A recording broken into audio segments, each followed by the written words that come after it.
Om Yedama Hetu Prabhava Hetum Dejandadhagato Yavada Dejanjayo Niroda Evam Vadi Mahashamanaye Swaha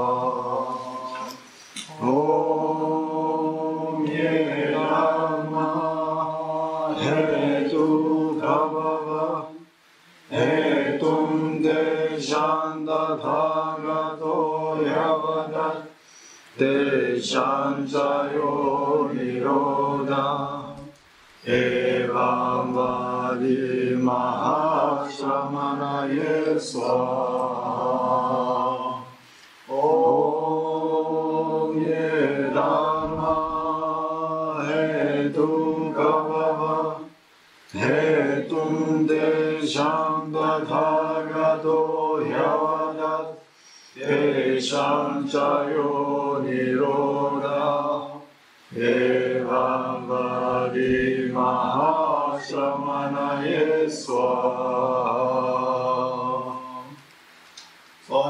Charan Sogi Chonanama Janjuvadu Dani Kyatsushi Dagi Jinsagi Bet Sohnamgi Jola Benju Sangye Jubashu Sangye Charan Sogi Chonanama Janjuvadu Dani Kyatsushi Dagi Jinsagi Bet Sohnamgi Jola Benju Sangye Jubashu Charan Sogi Chonanama Janjuvadu Dani Kyatsushi Dagi Jinsagi Bet Sohnamgi Jola Benju Sangye Jubashu Dans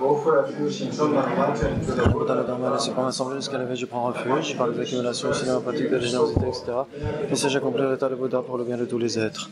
En le Bouddha, le dharma et la suprême assemblée jusqu'à l'éveil, je prends refuge par les accumulations issues de ma pratique de la générosité, etc. Puis sais-je accomplir l'état de Bouddha pour le bien de tous les êtres. En le Bouddha, le dharma et la suprême assemblée jusqu'à l'éveil, je prends refuge par les accumulations issues de ma pratique de la générosité, etc. Puis sais-je accomplir l'état de Bouddha pour le bien de tous les êtres. Le micro.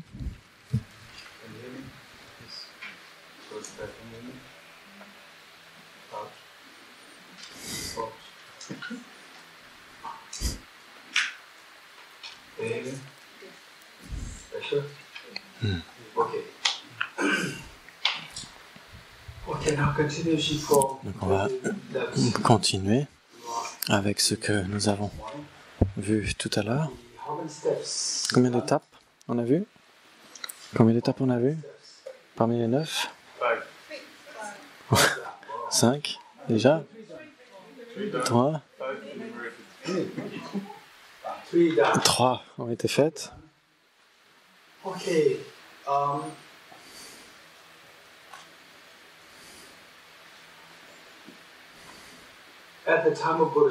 Du temps de Bouddha Shakyamuni, ce qui est arrivé, c'est qu'il y avait l'un des rois qui était un grand dévot du Bouddha Shakyamuni. Et donc c'était le roi Bimbisara et son fils Ajatashatru. Et donc le fils Ajatashatru, donc le Bouddha était au sein de la congrégation et le roi des Devas, des dieux, des Devas, Indra était là aussi.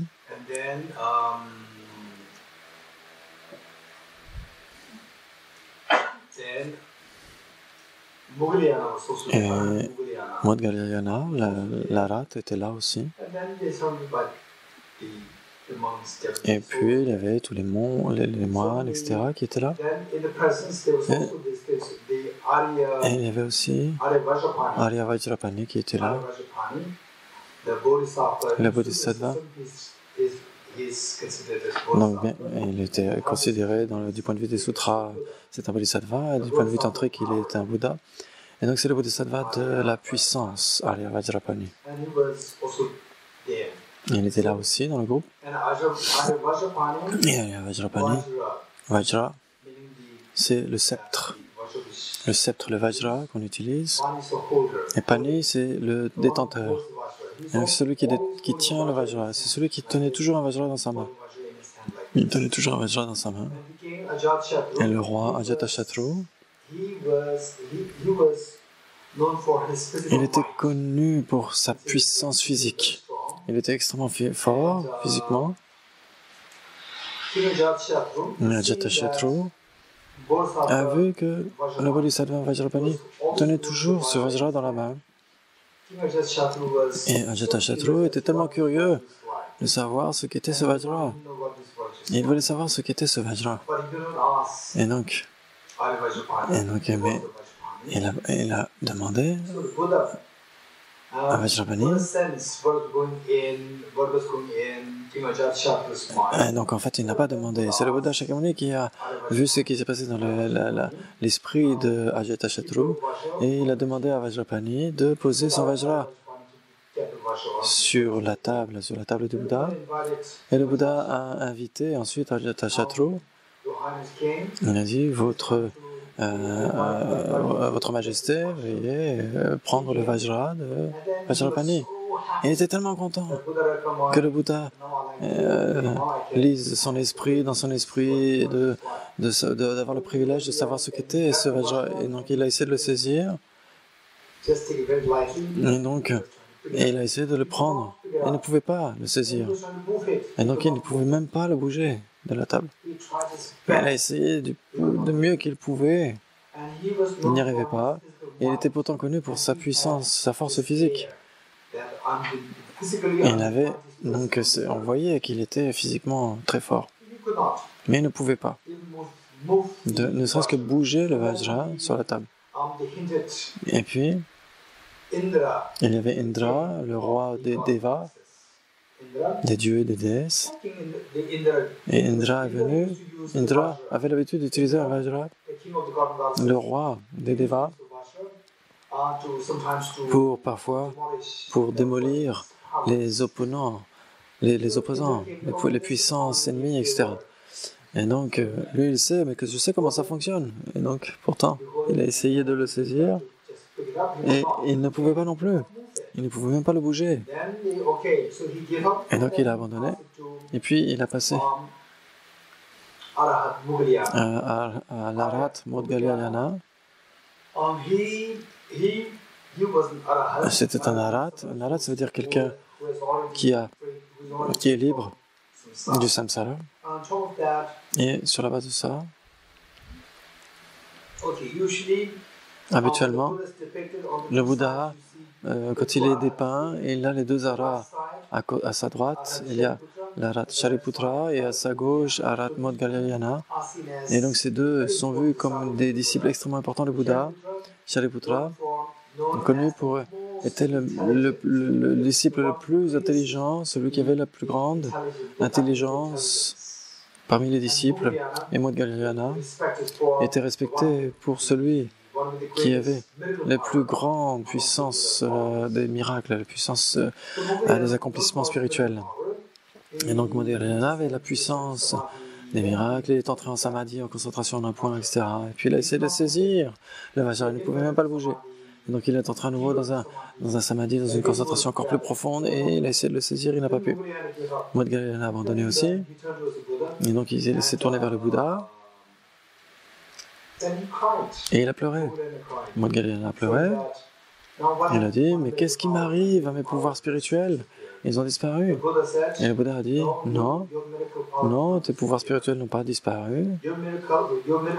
Tes pouvoirs spirituels ne peuvent pas te permettre de soulever ce Vajra. Pour que quelqu'un puisse soulever ce Vajra, cette personne doit avoir une puissance extrêmement puissante de la Bodhicitta. Sinon, personne ne peut le soulever. Donc le Bouddha a invité le Bodhisattva Vajrapani à s'en saisir, et juste avec l'index et le pouce, il l'a juste saisi comme ça, et il l'a lancé dans l'air, et il l'a saisi ensuite. Et Ajatashatru était tellement fasciné de voir. C'est magnifique. Moi, je pensais être l'homme le plus fort de ce monde, mais je vois Vajrapani qui peut jouer avec ce Vajra comme si c'était un simple jouet, alors que moi, je n'arrivais même pas à le bouger. Donc, il s'est tourné avec les mains jointes devant le Bouddha. Il a dit, qu'est-ce qui a fait que Vajrapani était si fort physiquement? Et le Bouddha a énuméré, ce n'est uniquement que si on pratique la bodhisattva pendant de nombreuses existences, de nombreuses vies. Et donc, sinon, personne n'a la puissance suffisante pour soulever ce Vajra.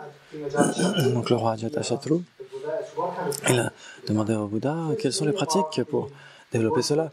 Et donc, ce sont les pratiques de bodhicitta. Et donc, le Bouddha a donné la liste de 10 pratiques.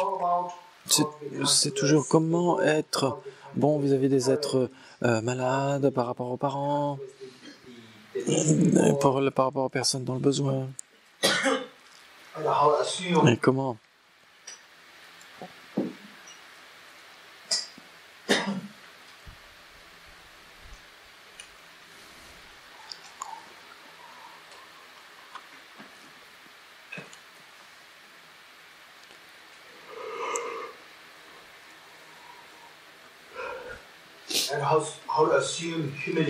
comment être humble. Et donc toutes ces pratiques. Et donc les listes de 10 pratiques ont été données principalement, initialement. Et donc dans les enseignements du Bouddha, c'est tellement précieux. Et donc c'est une partie de l'histoire.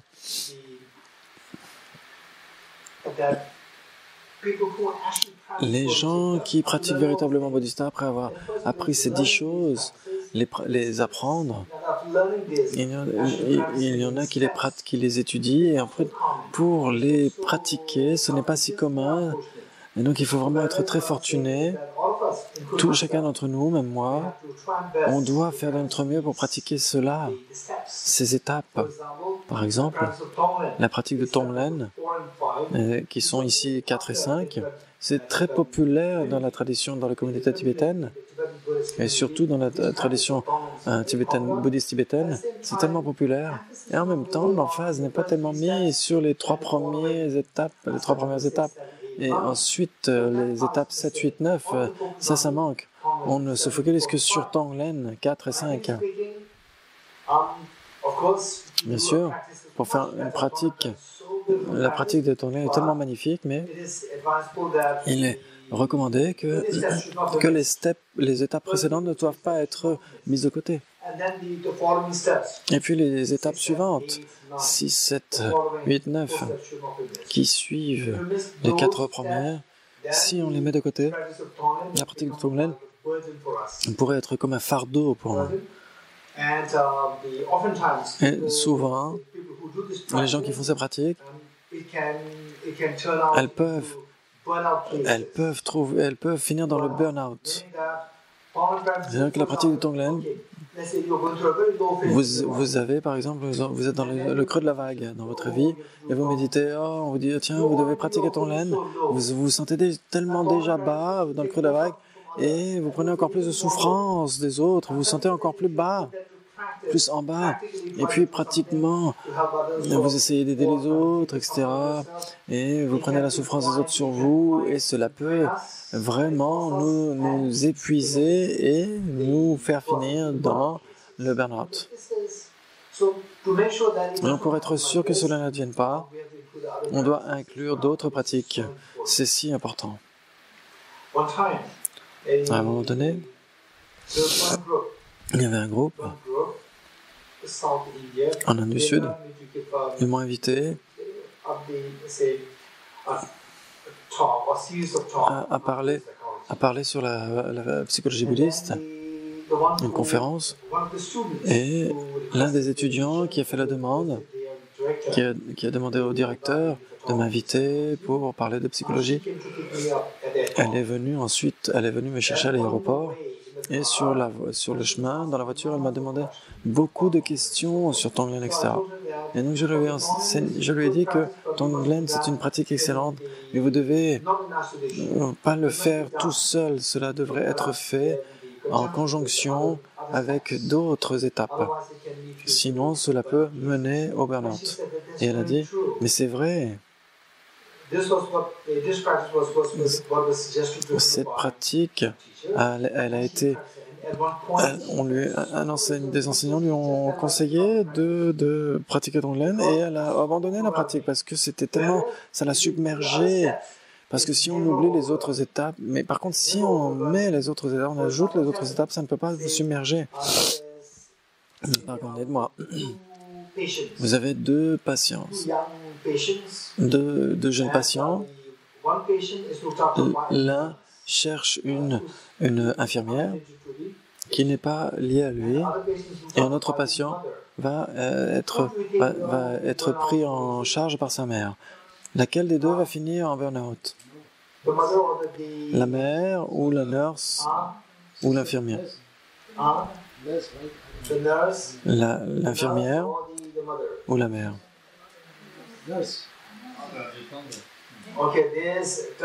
Donc Tashila a une expérience directe.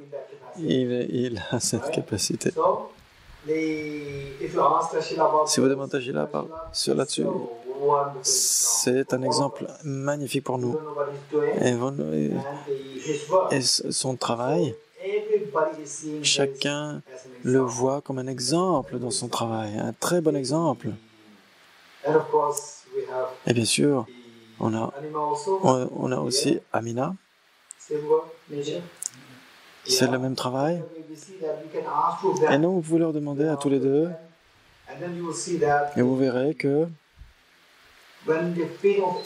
quand l'amour intense n'est pas là, vous pouvez ressentir le burn-out. Si quelqu'un doit prendre soin d'un patient, la façon dont la mère le fait, la personne, si elle ne le fait pas dans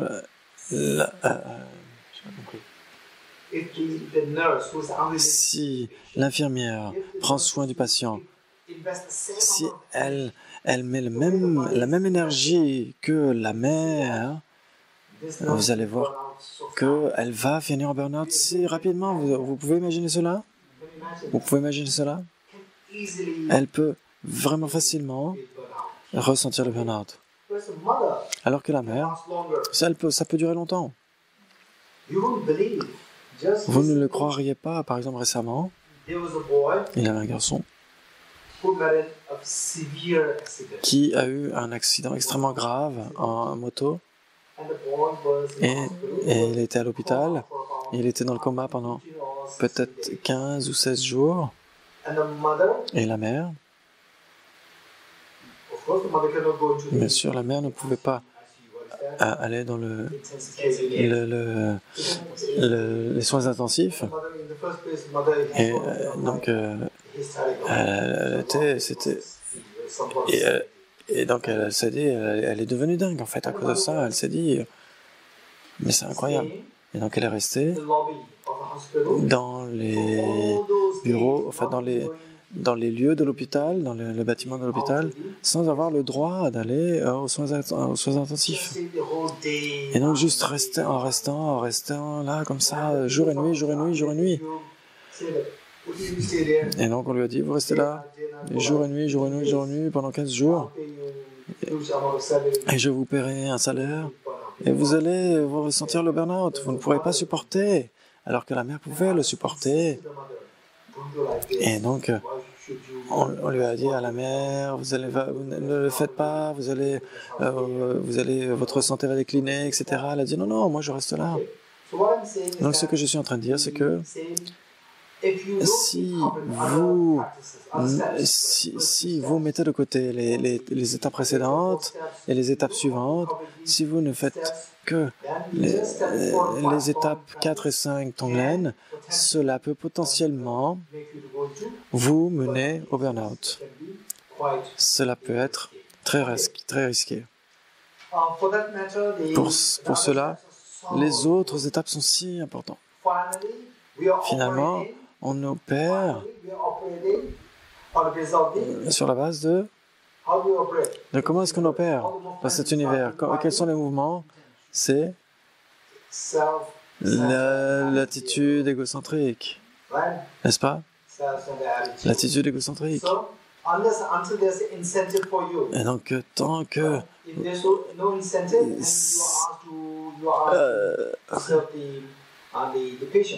vous allez, si vous n'avez pas de relation avec la personne, etc., on va vous demander simplement d'aller vous occuper du patient. Et donc, vous vous demanderiez, mais pourquoi je dois servir cette personne? On vous dit, mais vous devez le faire. Et donc, entre les deux, entre la mère qui le fait pendant longtemps et l'infirmière, c'est la mère qui va pouvoir le faire pendant longtemps.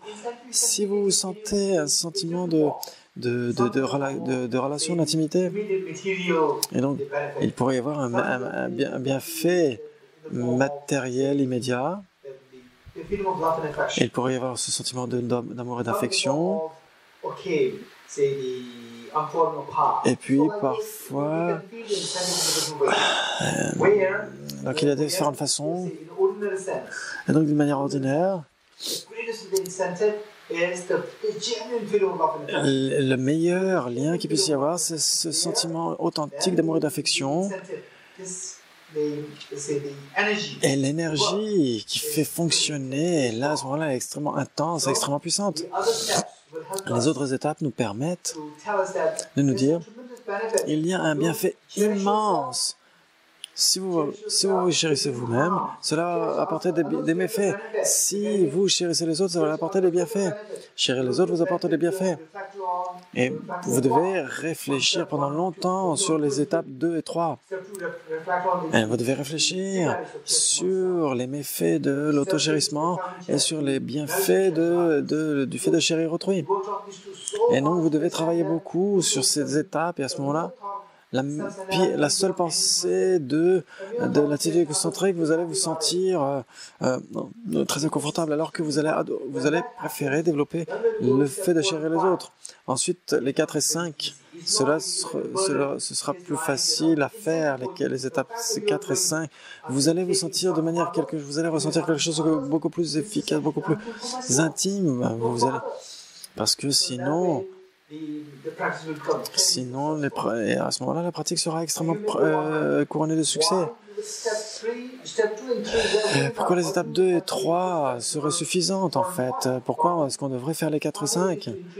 Parce que, en fait, c'est pour développer la compassion et pour réduire l'égocentrisme. On l'a déjà fait avec les 2 et les 3. En fait, ce serait comme si c'était la théorie. Les 2 et 3, c'est plus théorique, alors que 4 et 5, c'est plus la pratique. La théorie et la pratique doivent aller main dans la main. Maintenant, l'étape numéro 4, c'est quoi? Prendre la souffrance des autres en mettant l'emphase sur la compassion. Non, sur l'amour bienveillant. Non, sur la compassion. Parce qu'on doit distinguer la compassion et l'amour bienveillant. Les deux tombent dans la catégorie de la bienveillance, l'amour affectueux, l'amour et l'affection, ou l'altruisme au sens général. Donc il y a 2 catégories. Ce qu'on appelle en français généralement l'altruisme, mais là ici on va dire l'amour-affection. Et donc l'amour et l'affection tombent dans une cas de la personne que vous aimez beaucoup et vous la voyez au regard de la souffrance. Cette affection que vous avez, ça va se manifester sous la forme de la compassion. Puisses-tu être libre de la souffrance. Et donc cet amour, cette affection se manifeste sous la forme de la compassion. Puisses-tu être libre de la souffrance. Cette même attitude tournée vers l'autre, la personne que vous aimez, si elle est privée de bonheur, à ce moment-là, au regard de cela va se manifester, votre sentiment, sous la forme de l'amour bienveillant. Puisses-tu être heureux. Et donc, vous voyez, sous l'angle du bonheur, de cet objet, cette personne que vous aimez, l'être que vous aimez, vous le souhaitez d'être heureux, et donc votre amour et votre affection devient l'amour bienveillant, la bonté aimante, on pourrait dire. Et donc, et quand vous avez à l'esprit sa souffrance et que vous voulez qu'elle se débarrasse de sa souffrance, c'est la compassion. Et donc le numéro 4, c'est prendre la souffrance d'autrui et de mettre l'emphase sur la compassion. Prendre la souffrance d'autrui, la pratique de prendre la souffrance d'autrui en mettant l'emphase sur la compassion. Comment est-ce qu'on fait? Les grands maîtres tibétains ont fait cette pratique de Tonglen en conjonction avec le souffle, avec votre respiration. Quand vous inspirez, vous prenez la souffrance des autres. Et la façon dont vous devriez le faire, vous pouvez élaborer de manière extensive. Vous pouvez élaborer. Et donc ce que je suggère, c'est que vous devriez être extrêmement réaliste. Si vous voulez vraiment élaborer, vous pouvez cette pratique Len, prendre la souffrance d'autrui, vous pouvez simplement en faire toute une journée. Et donc ne le faites pas trop, extensif, mais faites quelque chose de faisable, de pratique. Surtout si vous pratiquez, si vous avez un boulot, etc. 2 minutes, 5 minutes, etc. Faites quelque chose de plus faisable et réaliste et praticable. Et donc vous pouvez aller dans toutes les différentes formes possibles. Le plus important, c'est de prendre la souffrance d'autrui avec l'emphase sur la compassion. Avec un amour intense à l'intérieur, vous sentez de l'amour vis-à-vis d'autrui et sachant que vous pouvez prendre le meilleur bienfait de chérir autrui. Mon égocentrisme, c'est ce qui me détruit. Je ne dois pas me chérir moi-même, je dois chérir les autres. Et donc comment est-ce que je dois chérir les autres? C'est en faisant quelque chose qui les rend heureux, en leur ôtant leur souffrance, en leur donnant du bonheur. Comment je peux enlever leur souffrance? Je prends la souffrance en moi. Pendant que je prends leur souffrance en moi, il y a des choses qui arrivent. Vous aidez les autres à se débarrasser de leur souffrance et votre sentiment égocentrique va être amoindri. Sinon, vous allez vous dire, je dois faire du karma yoga. Qui va faire du karma yoga supplémentaire? Qui est-ce qui va le faire après la classe, après la douche, etc., etc. Et on essaie de tirer au flanc. Donc, je ne parle pas de vous, en général. Le point, c'est que on ne veut pas prendre la responsabilité, alors que quand la mère aime son enfant, son jeune enfant, et donc la mère va se jeter, va se jeter pour aider. Entre les deux, c'est surtout la mère, bien sûr le père aussi, mais c'est ce qu'ils vont faire. Va se précipiter. Et donc il y a quelque chose qui est extrêmement impressionnant. Dans ma pratique personnelle, j'étais dans ma vingtaine, j'avais 20 ans, et puis il y avait des gens de monastère dans mon groupe, et il y avait le grand monastère qui était divisé en plusieurs groupes. Dans mon groupe, le Tsambak Rangsen, ce sont les bâtiments, ce sont les chambres pour les moines. Et puis il y avait le building, le bâtiment. Et puis après, il y avait le fait de peindre les murs en blanc. Il y avait un jeune enfant. Il y avait les 2 parents. Et ils prenaient la responsabilité de peindre les murs en blanc. Et puis il y avait un jeune enfant qui est venu aider les parents, parce que s'il était en vacances, etc. Et le jeune... Et donc c'est bien sûr notre négligence, c'est que, à un moment donné, du 3e étage ou du 2e étage, il est tombé. Et c'est un cauchemar pour nous tous.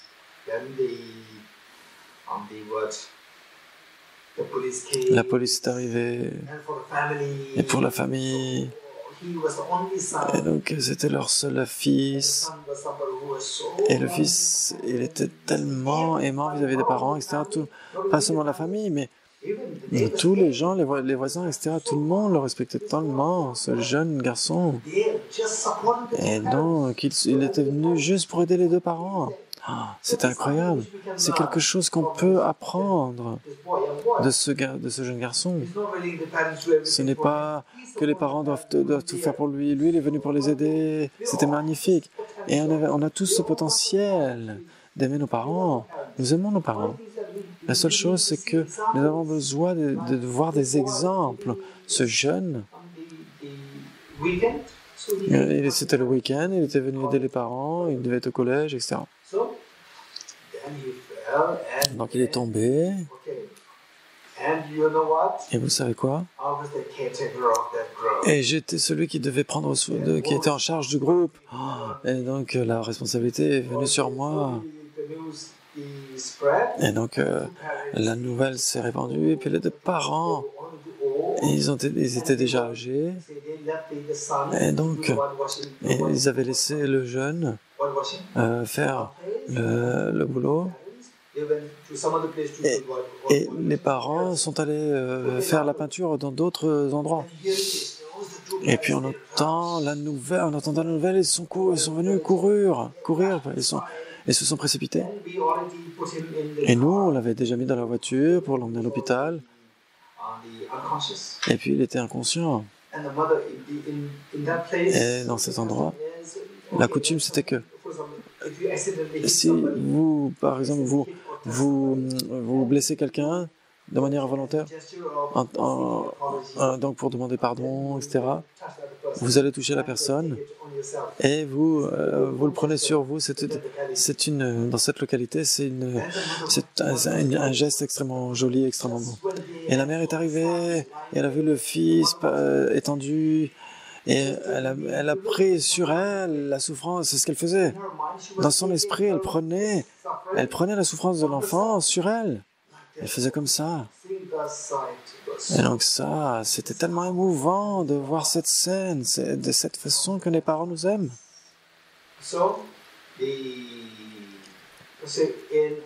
Et dans notre capacité, quand on grandit, ensuite la tendance c'est que on commence à être un petit peu autonome, un peu plus autonome, et puis on prend pour acquis que nos parents nous aiment, et puis on n'exprime pas les choses, et quand il y a quelque chose qui arrive de mauvais, on voit les choses tellement compliquées, des grosses erreurs, etc. Et puis on entre dans la colère, et on crie, et c'est tellement inutile. Si vous pouviez sentir l'amour de vos parents, c'est tellement magnifique. C'est la plus belle chose qui puisse exister dans cet univers. Et donc ce que faisait la mère, c'était juste de prendre la souffrance comme ça. Et donc ce sont des choses comme ça que nous pouvons observer dans notre pratique. Comment est-ce qu'on prend la souffrance? Alors qu'on prend la souffrance des autres, puisses-tu être libre de la souffrance? Qu'est-ce que c'est? C'est la bienveillance, l'amour bienveillant ou la compassion? La compassion. Puisses-tu être heureux? C'est l'amour bienveillant ou la compassion? L'amour bienveillant. Et donc, pour être honnête, je ne suis pas expert en anglais, et en deux, donc je n'ai pas vraiment exploré, il y a tellement de vocabulaire standard, etc. Et donc ce que je dis, c'est donc l'amour et l'affection, ça c'est le terme générique. Et dans l'amour et l'affection, cela peut se manifester sous la forme de l'amour et de l'affection qui veut que les autres soient libres de l'affection, de la souffrance. Et l'autre, c'est l'amour et l'affection qui veut que les autres soient associés au bonheur. Et donc, ensuite, après, vous pouvez, si vous avez les concepts, vous pouvez donner le nom. Après, bon, la compassion, ça va, je connais la compassion. Et l'autre, c'est, la plupart des gens disent loving kindness en anglais, donc c'est l'amour bienveillant. Ou la bonté aimante. Donc, ce qui compte, c'est de ne pas manquer le concept plutôt que le vocabulaire. Et donc, quand vous voulez que les autres soient libres de la souffrance et quand vous voulez que les autres soient associés au bonheur. Donc, le premier, c'est la compassion et l'autre, c'est l'amour bienveillant.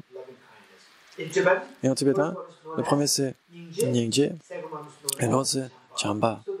Et donc, quand vous pensez dans le langage tibétain, c'est tellement standardisé, c'est tellement bien standardisé que dans les enseignements bouddhistes, et parfois en anglais, On ne peut pas le standardiser. Personne ne peut le standardiser, mais on peut apprendre le bouddhisme complètement. Le bouddhisme complet en anglais, en français. Ça, c'est ma confiance.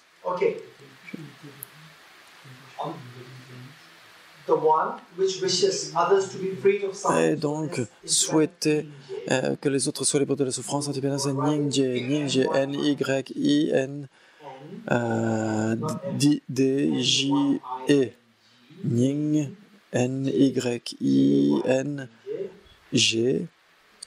D-J-E accent. Nyingje.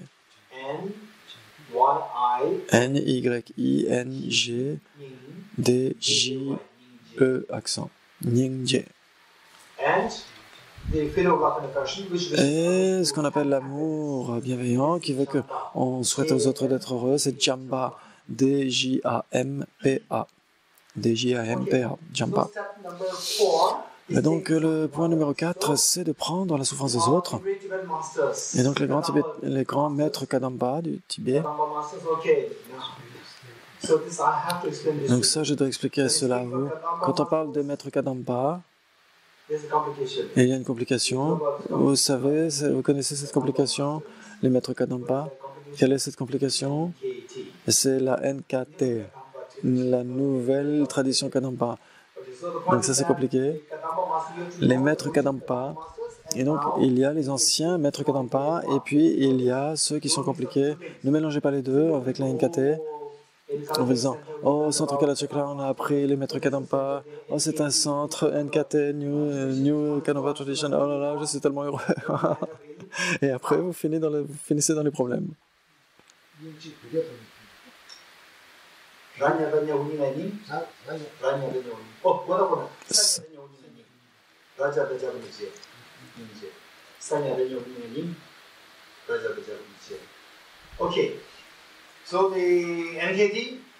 Et donc, tenez-vous à distance de la NKT. Et les maîtres Kadamba, les vrais maîtres Kadamba, vous pouvez rester proches. Et donc, les maîtres Kadamba du passé, la pratique de Tonglen en conjonction avec le souffle, la respiration. Et donc, comment est-ce qu'on peut faire cela? Quand vous inspirez, vous prenez la souffrance des autres. Et quand est-ce qu'on prend la souffrance des autres? Vous pouvez le faire sous la forme que vous voulez. Moi, ce que je fais, c'est que on peut visualiser la souffrance en 3 groupes. Les 3 types de souffrance, c'est quoi? La souffrance de la souffrance, la souffrance du changement et la souffrance omnipénétrante. Pour le rendre complet, sinon on pourrait prendre sous la forme de maladie, la pauvreté, la tension, la dépression, etc., etc. Et ça, vous pouvez le prendre. Et ça, c'est ce qu'on appelle de la souffrance, mais en fait, c'est plutôt la souffrance de la souffrance. Alors que la compassion, elle peut être très profonde. Si vous visualisez les 3, pas uniquement la souffrance un peu grossière, la souffrance de la souffrance, ressentir la compassion, c'est plutôt facile. Quand vous voyez quelqu'un souffrir, qui a manifestement faim, froid, chaud ou malade, vous ressentez la souffrance, vous vous sentez ému. Donc c'est plutôt facile. Ce ne veut pas dire que ce soit une compassion très profonde. Alors que quand vous voyez la souffrance du changement, si vous êtes capable d'avoir la compassion, là c'est déjà une compassion plus profonde. Et la plus profonde, c'est la souffrance. Quand vous voyez la souffrance inhérente ou conditionnée ou omnipénétrante, si vous ressentez la souffrance, là c'est la souffrance la compassion la plus subtile, la plus profonde. Et donc vous pouvez prendre la souffrance des autres en inspirant. Par exemple, vous entendez quelqu'un qui est à l'hôpital, vous entendez parler de quelqu'un qui est à l'hôpital, et puis quelqu'un qui a une maladie, qui est au stade terminal, etc. Et puis donc vous pouvez vous exercer comme cela en faisant cette pratique liée au problème immédiat. Et là, ça va, c'est très bien, il n'y a rien de mauvais à cela. Mais ne vous confinez pas à cela. Ne vous confinez pas uniquement à cela, à la souffrance de la souffrance. Soyez aussi, vous pouvez pas étendre à la souffrance de changement et à la souffrance omnipénétrante, à ces trois. Vous devrez pouvoir étendre cela à ces trois types de souffrance, c'est très important. Sinon, simplement parce que on se dit, ah là là, cette personne est en train de souffrir, cette personne est en train de souffrir, oh, cette personne est à l'hôpital et toutes les personnes qui sont, et vous allez pleurer. Donc ça c'est bien, ok, très bien. Ressentir cela, c'est déjà très précieux. Cela ne veut pas dire, oh, cette personne doit être bodhisattva. C'est juste la souffrance de la souffrance. Vous vous sentez ému. Vous êtes ému aux larmes parce que vous avez la souffrance de la souffrance. Cela ne veut pas dire qu'on doit aller à la conclusion qu'on est oh c'est un grand bodhisattva, oh cette personne est un grand bodhisattva. Non, n'allez pas vous précipiter à cette conclusion. C'est très bien, c'est très bien. Ça, il faut vraiment l'apprécier d'un intérieur, ne serait-ce que voir quelqu'un qui est inconnu et qui souffre. Et vous vous sentez ému jusque-là, ça c'est déjà très précieux, si précieux. Rien que ça, c'est déjà si précieux. Ceci ne doit pas être, ça doit être amené à un niveau supérieur. C'est du côté du sujet, rendre cet amour plus intense. Du côté de l'objet, voyez la souffrance à un niveau plus subtil. Pas seulement la souffrance de la souffrance, la souffrance et changement. Et puis d'aller aussi jusqu'au voile cognitif. Jusqu'au voile cognitif qui est la limitation la plus subtile que la personne puisse avoir. Et donc ce qu'on peut faire, c'est que quand vous inspirez de manière naturelle, bien sûr vous pouvez donner une certaine dose, vous pouvez prendre un peu plus de temps, comme cela. Quand vous inspirez, c'est ce que je dis, ce n'est pas la seule pratique, c'est une pratique simple. Quand vous savez, ce n'est qu'un exemple. Oui. Vous pouvez l'étendre à d'autres aussi.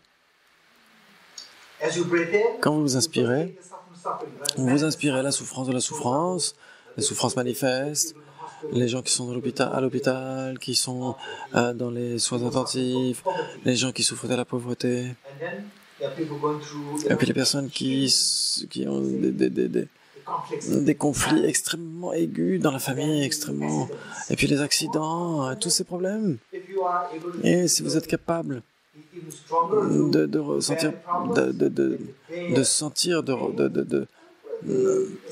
supporter ces problèmes, vous pouvez aussi penser à toutes les personnes qui sont dans les mains des terroristes, par exemple.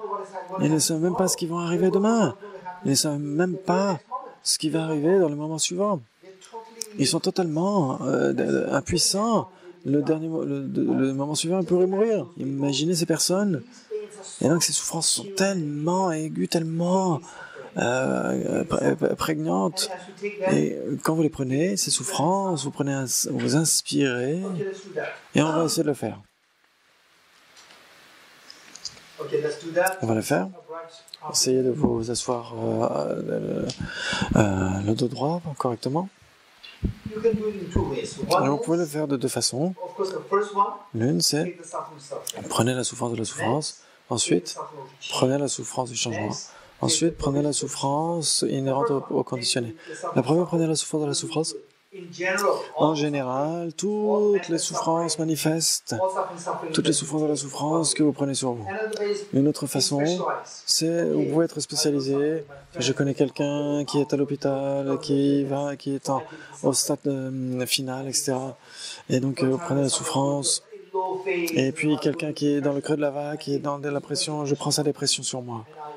Et j'imagine que cette personne, elle se sent mieux.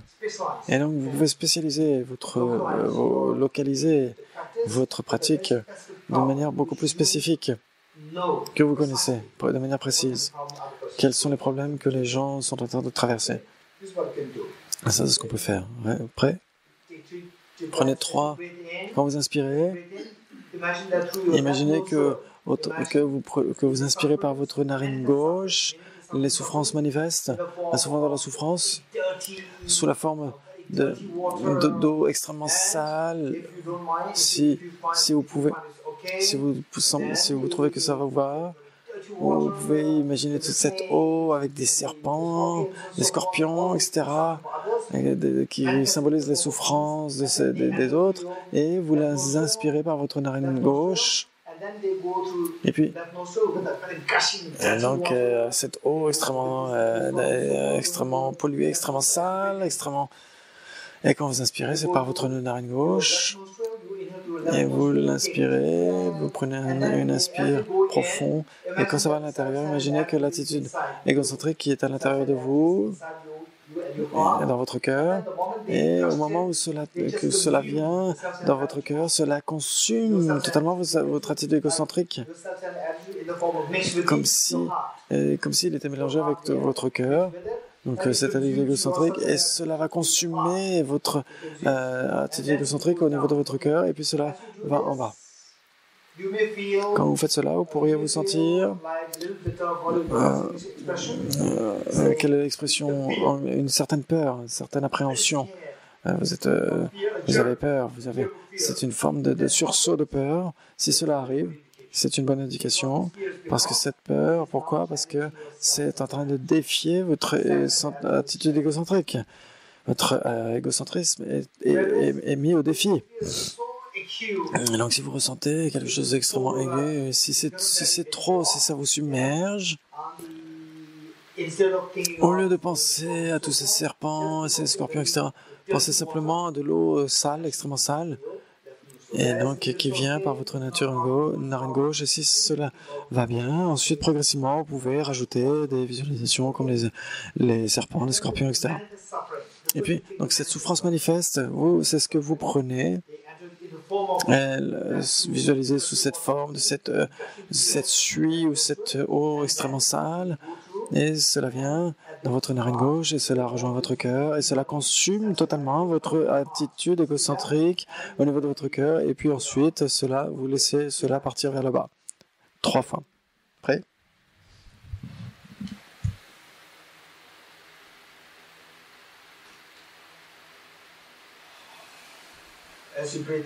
Quand vous expirez, ressentez que l'attitude égocentrique a été consumée, et donc l'eau s'en va vers le bas.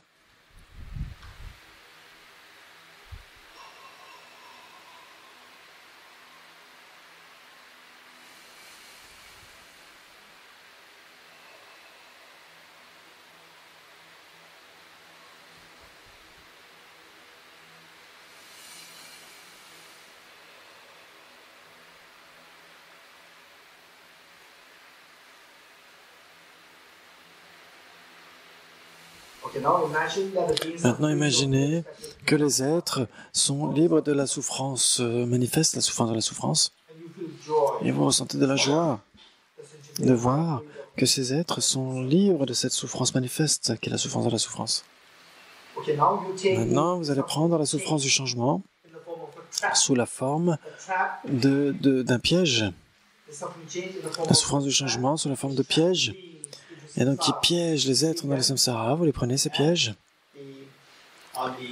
Et donc, à nouveau, l'attitude égocentrique est consumée. 3 fois, prêt?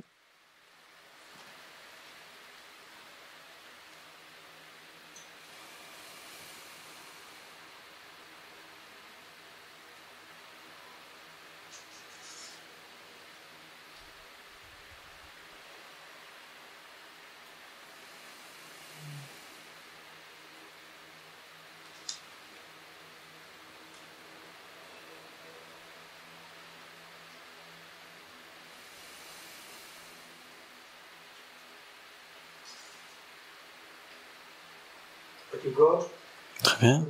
Ensuite, le numéro 3. Prenez la souffrance pénétrante sous la forme tant que les êtres sont sous le coup des karmas et des afflictions, ils ne pourront jamais être libres de la souffrance. Tant qu'ils sont sous le joug de l'ignorance qui saisit un soi, ils ne pourront jamais être libres de la souffrance. Prenez cette souffrance sous la forme cette souffrance inhérente au conditionné sous la forme, quand vous inspirez. 3 fois, prêt.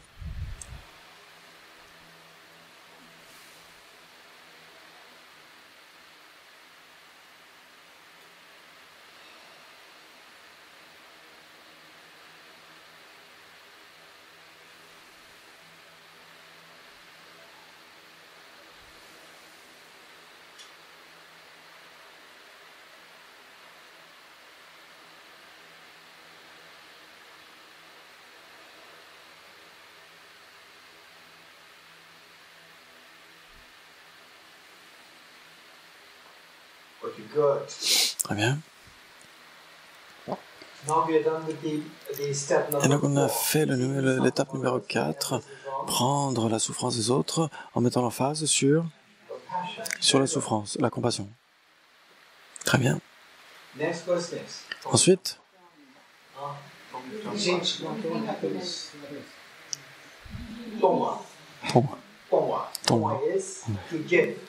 donner, Tongwa, ça veut dire donner. T-O-N-G-W-A. Tongwa. Tongwa, c'est donner à l'infinitif. Et donc vous donnez votre bonheur aux autres en mettant l'emphase sur l'amour bienveillant. Vous donnez, c'est la générosité. La générosité, il y en a plusieurs, 4 types de générosité. La première, la générosité, le don de biens matériels. Le don de biens matériels, c'est le numéro 1. 2, le don de l'amour et de l'affection. C'est le don d'amour et d'affection. 3, le don de protection. C'est le don de protection, le numéro 3. Et le numéro 4, le don du dharma. Donc le don de bien matériel, le don d'amour, affection. Le numéro 2, c'est quoi? D'amour et d'affection. 3, le don de protection. 4, le don de dharma. Très bien. Les 4. Le premier, le don de biens matériels, la générosité par rapport aux biens matériels, tous les soutiens financiers, les bienfaits, donner un toit, de la nourriture, etc. Tout ce qui relève des biens matériels, tout ce dont on parle en tant qu'être ordinaire par rapport à la générosité, c'est toutes les ressources, etc. Et il y en a qui ont besoin de nourriture, il y en a qui ont besoin de maison, il y en a qui ont besoin de vêtements, des écoles, etc., etc. Et donc quand vous expirez, vous expirez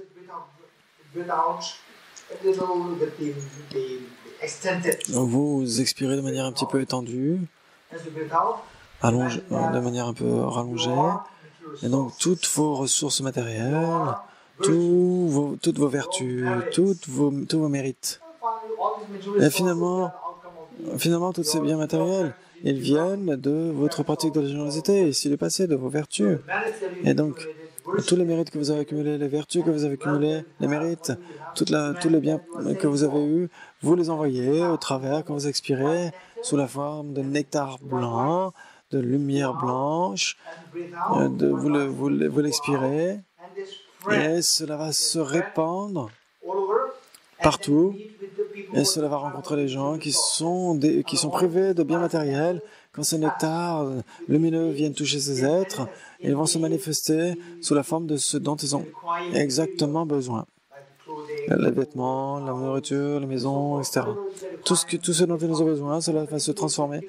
Et en particulier, les gens qui sont privés de biens matériels, en particulier les ressources qui leur manquent, la maison, les vêtements, la nourriture, etc., cela va se transformer dans ces choses. Vous le faites 3 fois. Prêt?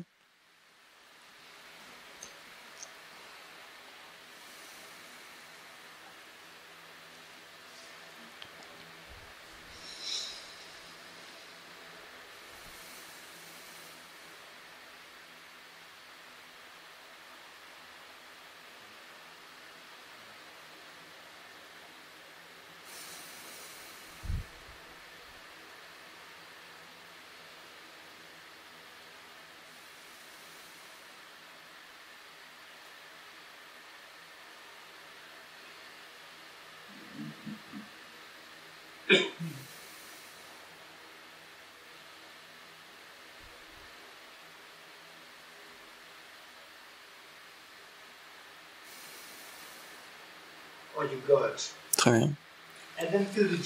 Et ressentez la joie de voir que tous les autres obtiennent ce dont ils ont besoin, dont ils étaient privés précédemment. Ressentez la joie. Ensuite, la générosité de le don d'amour et d'affection. Souvent, quand les gens sont un petit peu dans le creux de la vague, en incluant la dépression, le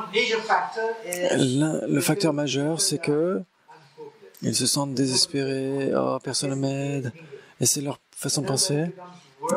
Et donc, quand les choses vont empirer, cela peut se manifester sous la forme de la dépression. Oh, je suis vulnérable, personne ne peut m'aider. Et donc dans certains cas, personne ne peut m'aider, n'ose pas m'aider, mais il y a des gens qui essaient de m'aider, mais qui sont eux-mêmes, qui pourraient m'aider, mais qui sont eux-mêmes, sont faibles, sont vulnérables. Et donc dans de nombreux cas, plus que les biens matériels, les gens ont surtout besoin d'amour et d'affection. C'est si précieux de donner de l'amour et de l'affection. Et en particulier, bien sûr, il faut une habileté, il faut de l'habileté.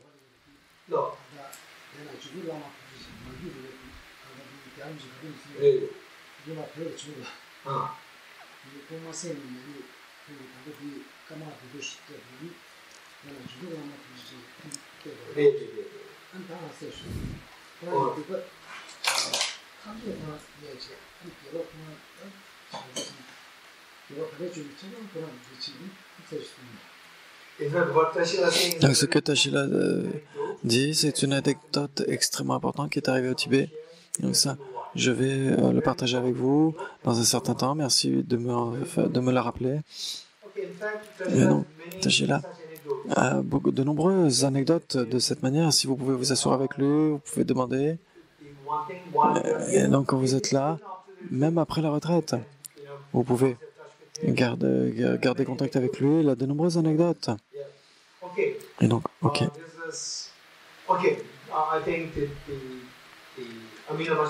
Amina a certainement, elle aimerait recevoir des anecdotes de Tashila. Le point ici, c'est que de nombreuses personnes, on pourrait penser que ils sont privés de biens matériels. Et vous voyez un certain décalage entre les possessions, les biens matériels, etc. Vous voyez que ces personnes qui en sont privées, et ils se disent, mais on ne prend pas soin de nous. Ils se disent, mais ils se sentent privés de soins. Si vous voyez un certain décalage entre la position, le pouvoir, la richesse, et le bien-être, le succès, etc. En général, la personne qui est plus humble, elle se sent comme si les autres avaient du désintérêt par rapport à elle. Ils se disent, mais les autres n'ont pas d'intérêt pour moi, ne me prêtent pas de l'intérêt. Et donc, surtout les gens qui sont un petit peu dans le creux de la vague, si vous donnez de l'amour, de l'affection, la personne, elle va se sentir tout de suite légère, plus légère. Et donc, d'exprimer l'amour et l'affection. Par exemple, on va donner un petit cadeau d'une fleur, ou un petit morceau de chocolat, juste un geste pour symboliser l'amour et l'affection. L'amour et l'affection, cela soigne. De nombreux problèmes peuvent être résolus grâce à l'amour et l'affection. Et dans de nombreux cas, la façon dont on donne de l'amour et de l'affection, c'est... Il y a beaucoup de gens qui pourraient penser que personne ne les écoute.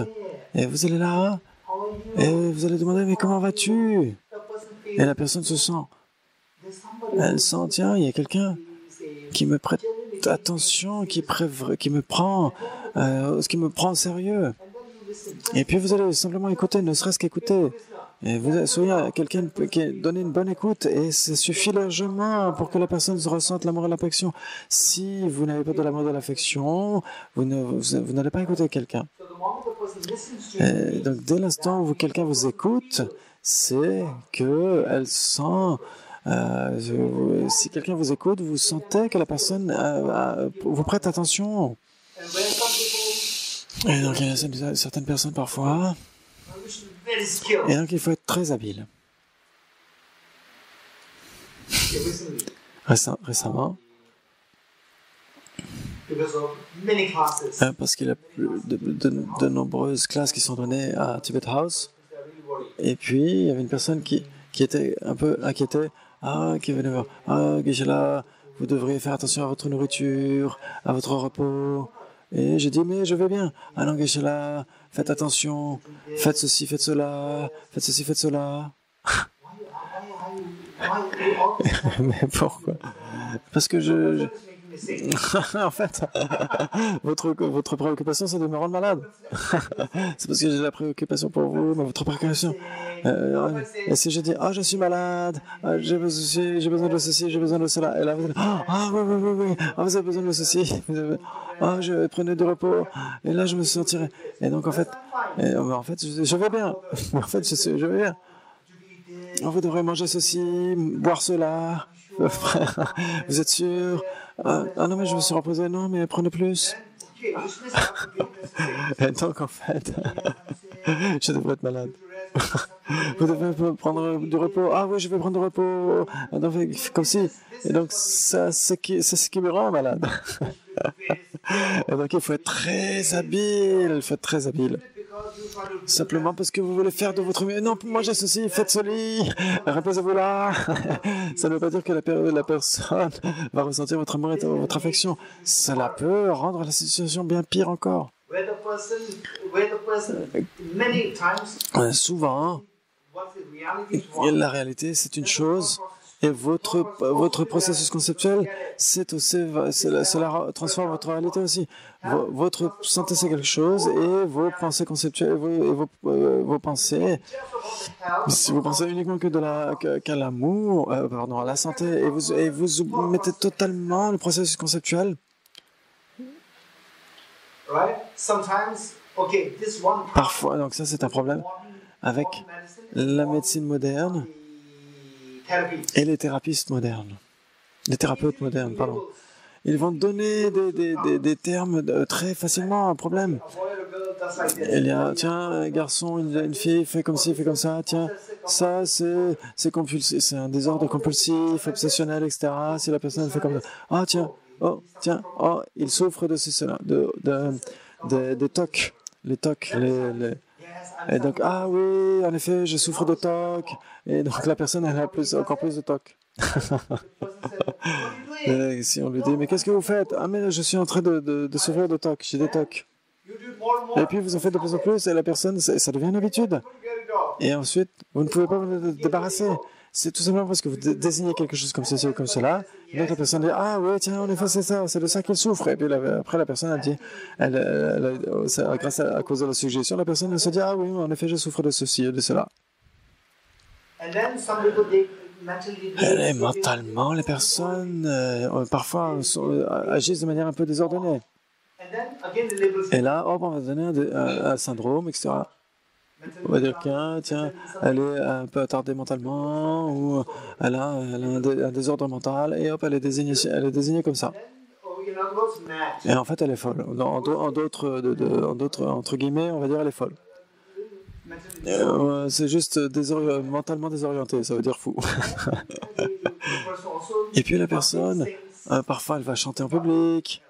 Et elle va rire en public, et des rires qui n'ont rien à voir avec la situation, etc. Et on va dire, tiens, voilà, vous avez un certificat mental. Une permission. C'est la permission pour vous de faire ceci ou cela. Et voilà, vous allez le faire plus. Et tout le monde va dire, oui, c'est une exception parce que la personne a dit elle a ce syndrome. Et la personne ne pourra jamais s'en débarrasser. c'est le problème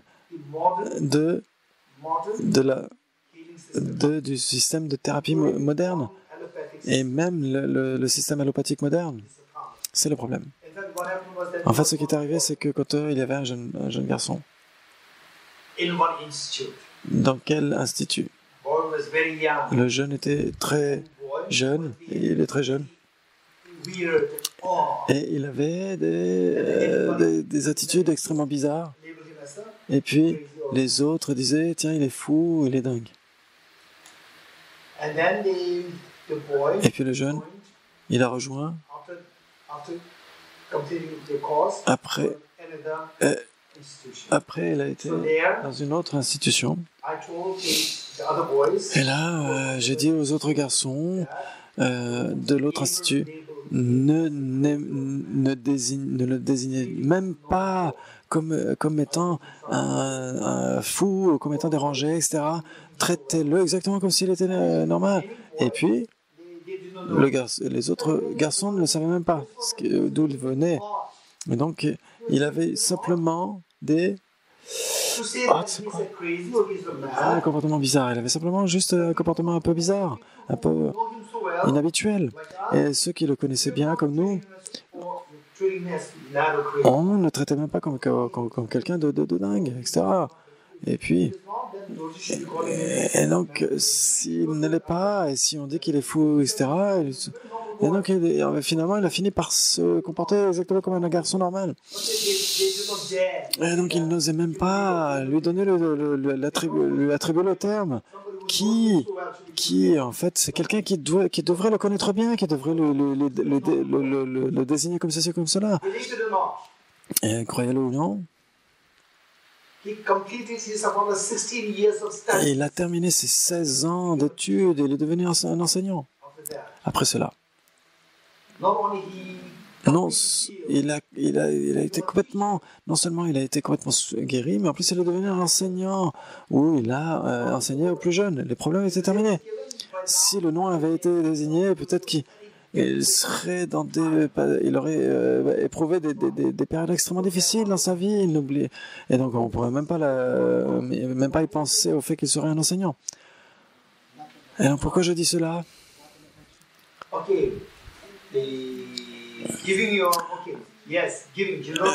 Et donc donner la générosité sous la forme de l'amour. Il y a 4 façons de donner son amour, Là, il y a l'amour et l'affection. Et donc parfois, l'amour et l'affection, c'est de manière habile. Il faut le faire de manière habile, parce que parfois, l'amour et la compassion peut engendrer des problèmes pour les enfants. La plupart, quand on a eu 13 ans, 14, 15 ans, 6 ans, et puis les parents vous appellent, où es-tu? Maman, je suis à l'école. Non, arrive à la bonne heure. Non, mais qu'est-ce qui se passe? Mais ma mère, elle est tellement surprotectrice. Et puis l'enfant n'aime pas ça. N'est-ce pas? C'est l'expression de l'amour et de la compassion, parce que votre mère vous aime tellement, elle ne veut pas vous voir dans des problèmes. Le point, c'est que ça m'arrive aussi. Oh, là, vous êtes malade, vous devrez faire ça, manger ceci, boire cela, vous reposer ici.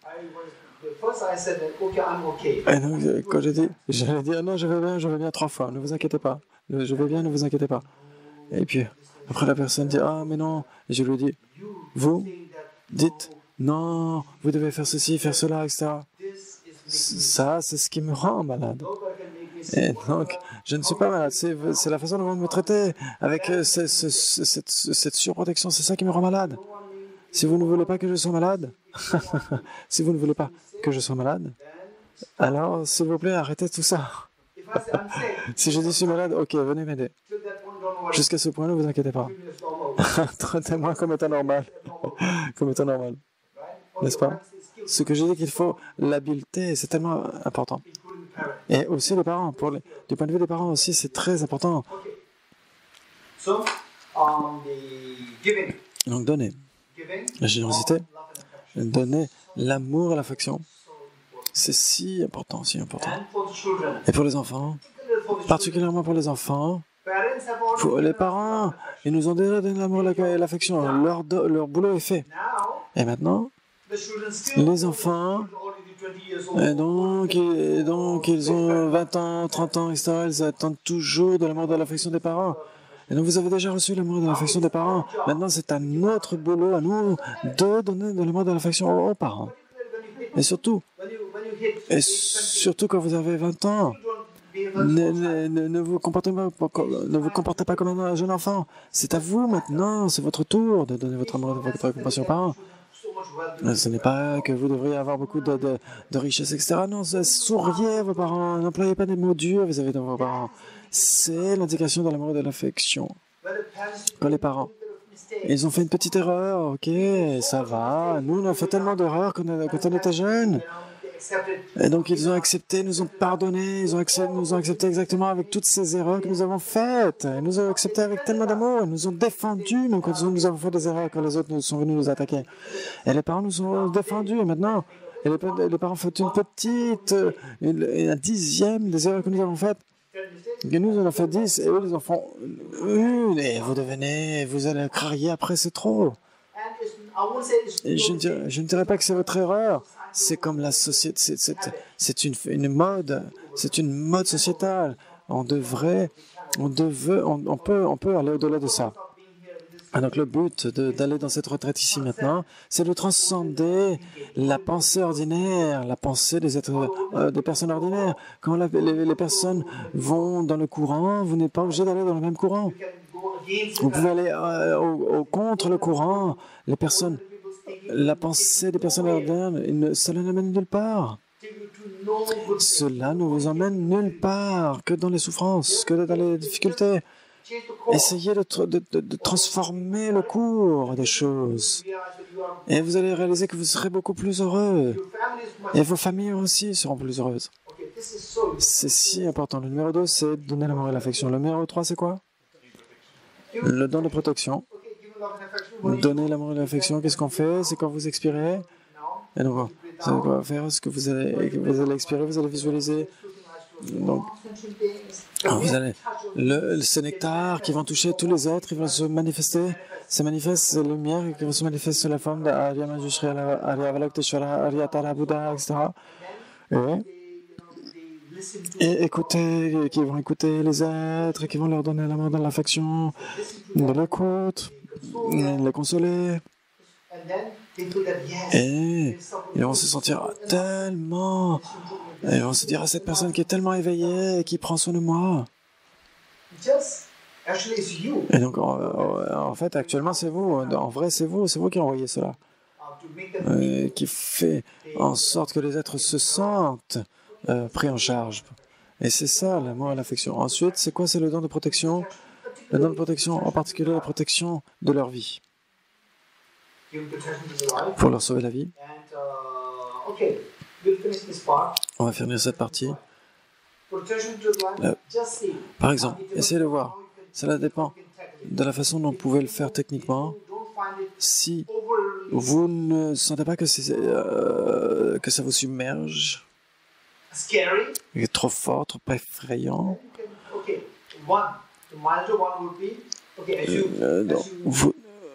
quelque chose de plus doux, c'est que vous pourriez, quand vous expirez, ce nectar lumineux qui vont toucher tous les êtres, et vous allez voir tous les êtres qui souffrent par qui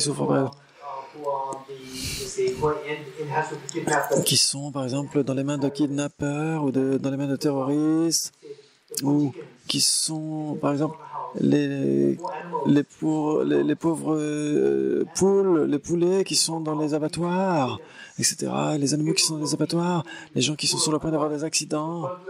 Et vous pouvez envoyer ce nectar de lumière, et le moindre contact, ça va les protéger de leurs problèmes respectifs, les animaux, etc. Et ceux qui pourraient avoir leur vie raccourcie, et donc cela va éviter qu'ils aient des dangers qui pourraient risquer raccourcir leur vie, etc. Vous allez, par exemple, vous allez vous sentir tellement, vous allez, imaginez qu'ensuite donc les animaux, les personnes, etc., qui ont eu la vie épargnée vont retrouver à nouveau leur famille, etc., et sont exempts. Imaginez quelqu'un qui doit être exécuté, cette personne, elle est relâchée. Imaginez, après tellement d'années, et qu'elle rencontre ses amis, ses parents, ses familles, etc., imaginez la joie intense. C'est ce qu'on devrait pouvoir visualiser. Et donc c'est la forme la plus douce. Et donc vous pouvez avoir une forme plus intense. Si vous pouvez le faire, vous pouvez avoir une forme plus intense. Sinon, ne le faites pas. Vous pouvez faire la forme la plus douce. La forme intense serait...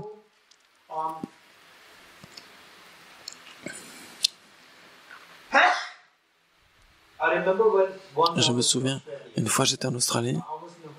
J'étais dans un hôtel.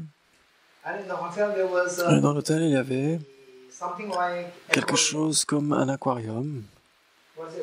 Un aquarium où on met les poissons. Oui, un aquarium. Ce que j'ai remarqué, c'est que dans ce contenant en verre, en Inde, j'en avais vu beaucoup des aquariums. Elles sont magnifiques, très jolies, l'aquarium avec des petits poissons très jolis, et ils peuvent nager où ils veulent, etc.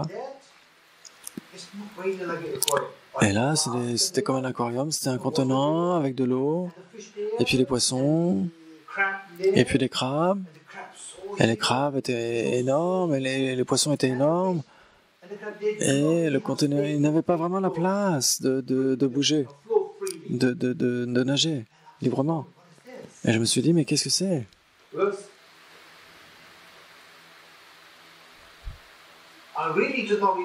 Je n'avais pas vraiment vu des choses avant, de telles choses avant.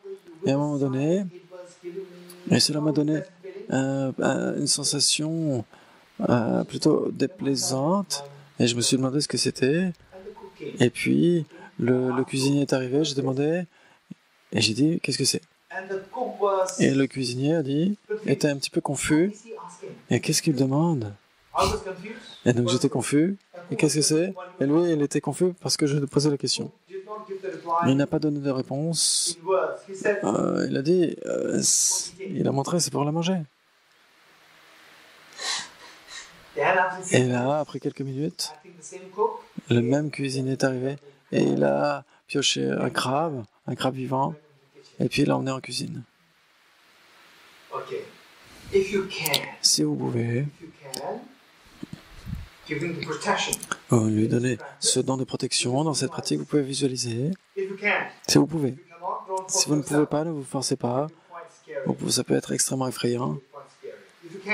Si vous pouvez, imaginez. C'est exactement ce que les cuisiniers font. Ils prennent le crabe, et puis ils enlèvent les pattes, et ils le plongent vivant dans l'eau bouillante. Et vous pouvez visualiser, vous qui êtes là, et vous dites au cuisinier, s'il vous plaît, arrêtez cela, arrêtez cela. Et le cuisinier, vous imaginez que vous dites au cuisinier, si vous voulez vraiment bouillir quelque chose, quelqu'un là, dans cette eau bouillante, envoyez-moi un mot.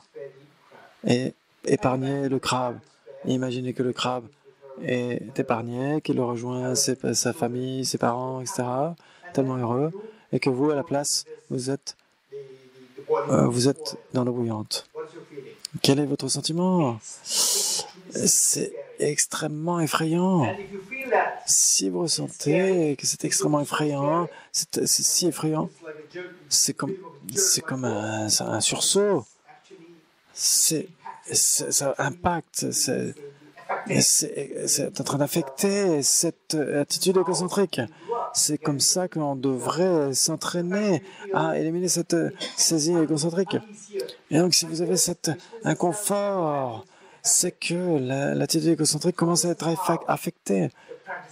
Et c'est pourquoi cette pratique peut être tellement efficace. Si vous n'arrivez pas à le supporter, ne le faites pas. Ne le faites pas à ce point-là. Vous faites la forme plus douce et au fur et à mesure que votre pratique va devenir de plus en plus intense, vous pouvez le faire. C'est par rapport au don de protection. Et donc ça c'est un exemple. Et puis les terroristes. Les terroristes, parfois, même ces images qui sont publiées de terroristes qui sont sur le point de tuer des victimes, c'est juste une question de quelques minutes, et en quelques minutes, c'est terminé. Et imaginez, vous alliez là, et puis vous dites aux terroristes, si possible, si c'est possible pour vous de le faire, vous visualisez, vous dites, vous convainquez, vous arrivez à convaincre le terroriste qu'au moment, il fait ça sous le coup de l'ignorance, vous arrivez à le convaincre qu'il regrette et qu'il relâche les victimes, et les victimes rejoignent à nouveau leur famille, etc. Ils sont tellement heureux. Et le terroriste aussi regrette, et le terroriste aussi stoppe ses actes terroristes, etc. C'est une pratique. Une autre pratique. Vous imaginez que vous parlez aux terroristes. Si vous voulez vraiment tuer quelqu'un, tuez-moi à la place de cette personne. Et laissez cette personne aller. Et imaginez que le terroriste vous tranche la gorge à la place de l'autre. Imaginez comment vous pourriez vous sentir. Ce sentiment cette forme de cette peur qui est là, c'est que l'attitude égocentrique est en train d'être entamée. C'est comme ça qu'on peut pratiquer. Et donc, KFC, imaginez combien d'innombrables poulets sont tués par jour. Donc imaginez, comme ça, vous pouvez penser pour la pratique de protection. Ensuite, le don du Dharma. Et donc ça, on va le faire demain.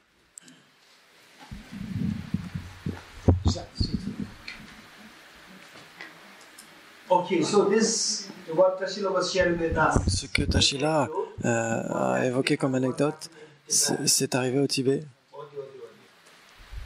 Et donc c'est arrivé au Tibet. Donc sa sainteté le Dalai Lama a entendu cette histoire de visiteurs. Et donc ce qui est arrivé, c'est que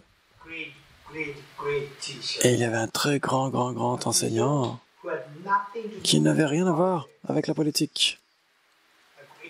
Un très grand enseignant au Tibet. Et donc les Chinois communistes étaient venus. Et donc les grands maîtres, etc., sont vus comme des ennemis.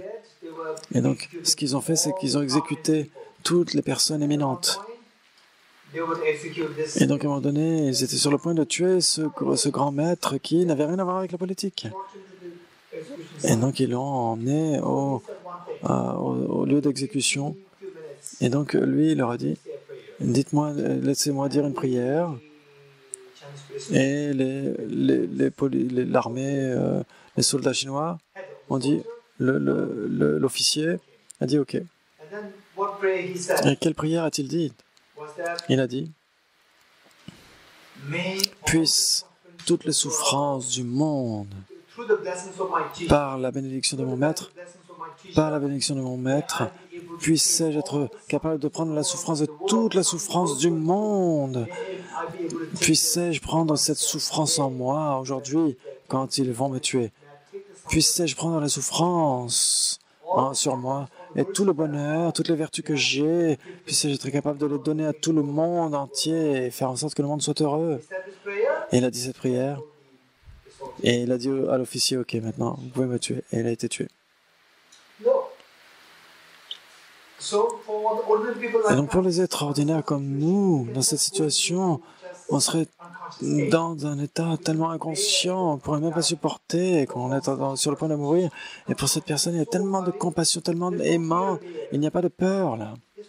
Il n'y a pas de peur.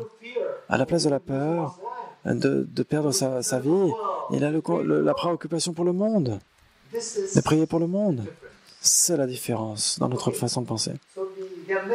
Et il y a de nombreuses anecdotes des anecdotes extrêmement émouvantes qui sont très puissantes pour ce qu'on est en train de faire en théorie, et cela peut devenir la réalité. Charles? Est-ce que vous pouvez me répéter la prière, s'il vous plaît? Could you please repeat the prayer that the teacher said? This is by the blessings. Par la bénédiction, puissais-je être béni par mon gourou, par mes gourous? Puissais-je être béni par mes gourous pour être en mesure de prendre la souffrance du monde sur moi, toutes les souffrances du monde sur moi, et que je puisse donner toutes mes vertus et mon bonheur au monde tout entier pour que le monde soit plus en harmonie et heureux.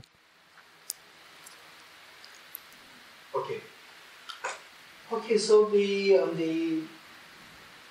this is something that we have to. C'est quelque chose qu'on doit pratiquer au quotidien. On va continuer pour la conclusion de ces étapes et on fera. Et on pourra faire un résumé. On va s'arrêter ici aujourd'hui.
Page 284. Page 284.